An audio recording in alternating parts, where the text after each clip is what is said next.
Welcome to the marvelous land of Oz. I'm Mardell, reading The Scarecrow of Oz by L. Frank Baum.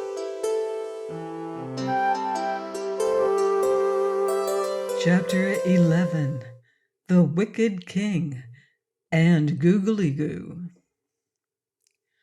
When our friends approached the great doorway of the castle, they found it guarded by several soldiers dressed in splendid uniforms. They were armed with swords and lances. Captain Bill walked straight up to them and asked, "Does the king happen to be at home?" "His magnificent and glorious majesty, King Cruel, is at present inhabiting his royal castle," was the stiff reply. "Well, then I guess we'll go in and say how to do," continued Captain Bill, attempting to enter the doorway. But a soldier barred his way with a lance. "Who are you? What are your names? Where do you come from?" demanded the soldier. "You wouldn't know if we told you," returned the sailor, "seeing as how we're strangers in a strange land." "Oh, if you're strangers, you will be permitted to enter," said the soldier, lowering his lance. "His Majesty is very fond of strangers." "Do many strangers come here?" asked Trot. "You are the first that ever came to our country," said the man. "But His Majesty has often said that if strangers ever arrived in Jinxland, he would see to it that they had a very exciting time." Cap'n Bill scratched his chin thoughtfully. He wasn't very favorably impressed by this last remark, but he decided that as there was no way of escape from Jinxland, it would be wise to confront the king boldly and try to win his favor. So they entered the castle, escorted by one of the soldiers.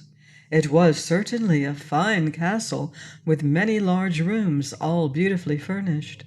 The passages were winding and handsomely decorated, and after following several of these, the soldier led them into an open court that occupied the very center of the huge building. It was surrounded on every side by high turreted walls, and contained beds of flowers, fountains, and walks of many colored marbles, which were matched together in quaint designs. In an open space near the middle of the court, they saw a group of courtiers and their ladies, who surrounded a lean man who wore upon his head a jeweled crown. His face was hard and sullen, and through the slits of his half-closed eyelids, the eyes glowed like coals of fire. He was dressed in brilliant satins and velvets, and was seated in a golden throne chair. This personage was King Cruel, and as soon as Cap'n Bill saw him, the old sailor knew at once that he was not going to like the King of Jinxland. "Hello, who's here?" said His Majesty with a deep scowl. "Strangers, sire," answered the soldier, bowing so low that his forehead touched the marble tiles. "Strangers, eh? Well, well, what an unexpected visit! Advance, strangers, and give an account of yourselves." The king's voice was as harsh as his features. Trot shuddered a little, but Cap'n Bill calmly replied, "Well, there ain't much for us to say, except as we've arrived to look over your country and see how we like it. Judging from the way you speak, you don't know who we are, or you'd be jumping up to shake hands and offer us seats. Kings usually treat us pretty well in the great big outside world where we come from, but in this little kingdom, which don't amount to much, anyhow, folks don't seem to got much culture." The king listened with amazement to this bold speech, first with a frown, and then gazing at the two children and the old sailor with evident curiosity. The courtiers were dumb with fear, for no one had ever dared speak in such a manner to their self-willed, cruel king before. His Majesty, however, was somewhat frightened, for cruel people are always cowards, and he feared these mysterious strangers might possess magic powers that would destroy him unless he treated them well. So he commanded his people to give the new arrivals seats, and they obeyed with trembling haste.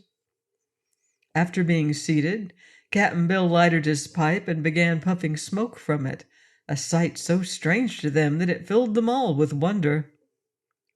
Presently the king asked, "How did you penetrate to this hidden country? Did you cross the desert or the mountains?"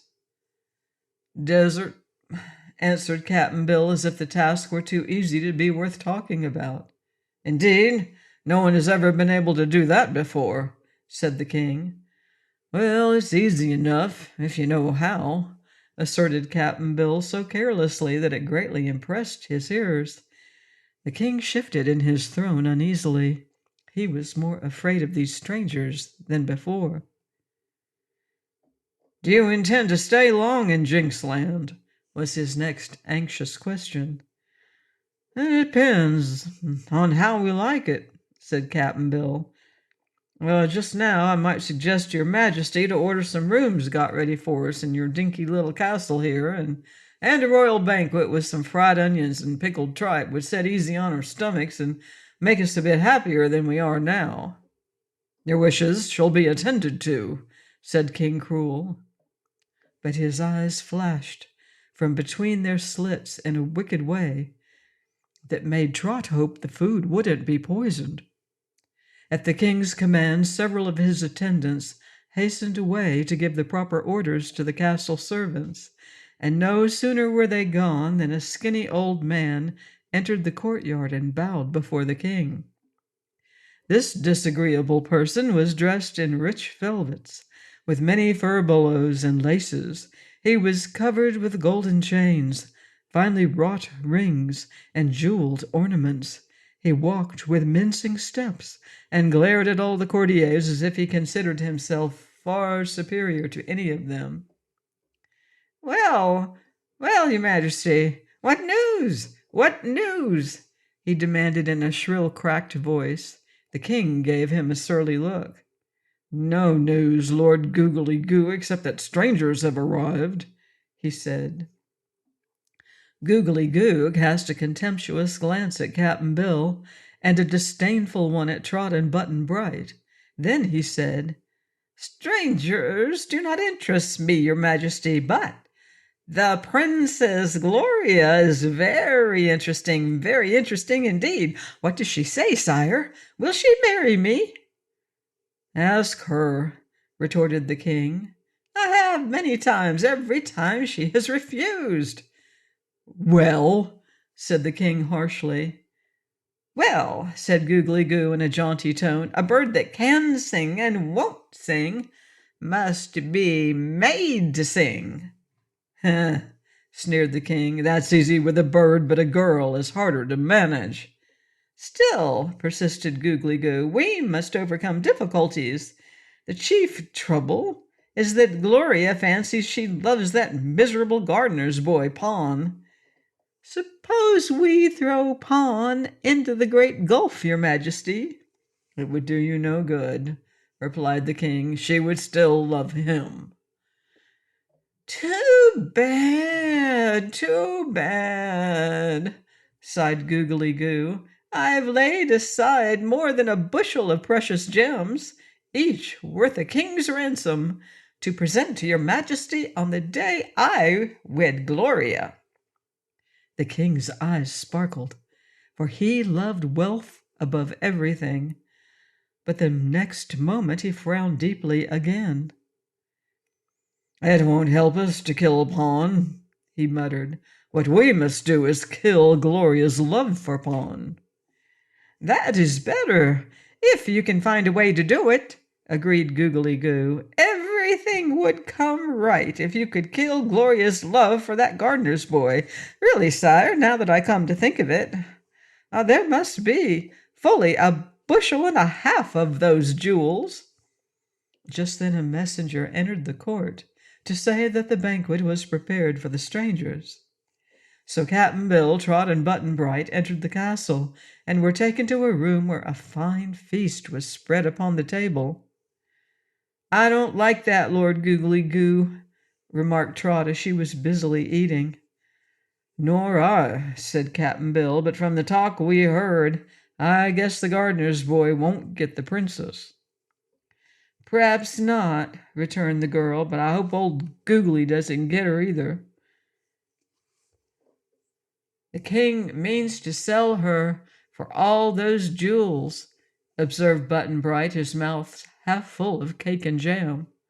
"Poor princess," sighed Trot. "I'm sorry for her, even though I've never seen her. But if she says no to Googly-Goo and means it, what can they do?" "Don't let us worry about a strange princess," advised Cap'n Bill. "I've a notion we're not too safe ourselves with this cruel king."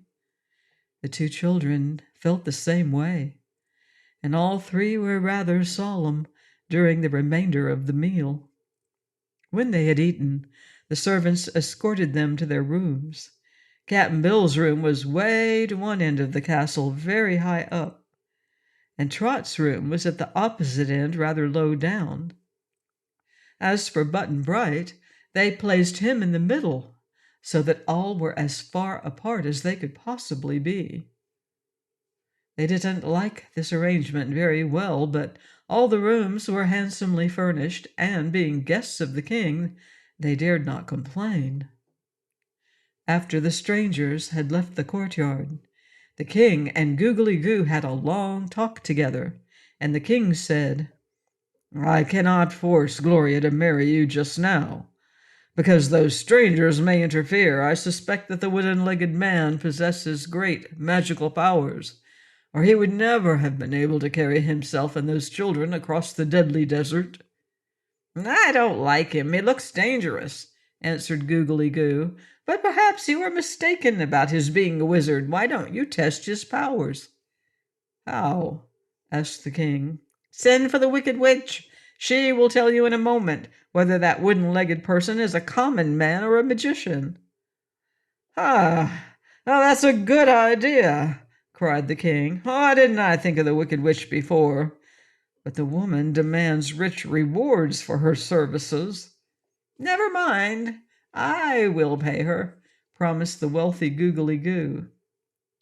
So a servant was dispatched to summon the Wicked Witch, who lived but a few leagues from King Cruel's castle. While they awaited her, the withered old courtier proposed that they pay a visit to Princess Gloria and see if she was not now in a more complaisant mood. So the two started away together and searched the castle over, without finding Gloria. At last Googly-Goo suggested she might be in the rear garden, which was a large park filled with bushes and trees and surrounded by a high wall. And what was their anger when they turned a corner of the path to find in a quiet nook the beautiful princess, and kneeling before her Pon, the gardener's boy. With a roar of rage the king dashed forward, but Pon had scaled the wall by means of a ladder, which still stood in its place. When he saw the king coming, he ran up the ladder and made good his escape. But this left Gloria confronted by her angry guardian, the king, and by old Googly-Goo, who was trembling with a fury he could not express in words. Seizing the princess by her arm, the king dragged her back to the castle. Pushing her into a room on the lower floor, he locked the door upon the unhappy girl. And at that moment, the arrival of the Wicked Witch was announced. Hearing this, the king smiled, as a tiger smiles, showing his teeth. And Googly-Goo smiled, as a serpent smiles, for he had no teeth except a couple of fangs. And having frightened each other with these smiles, the two dreadful men went away to the royal council chamber to meet the Wicked Witch. Please join me next time for more magical adventures in The Scarecrow of Oz by L. Frank Baum. Goodbye for now. See you in Oz.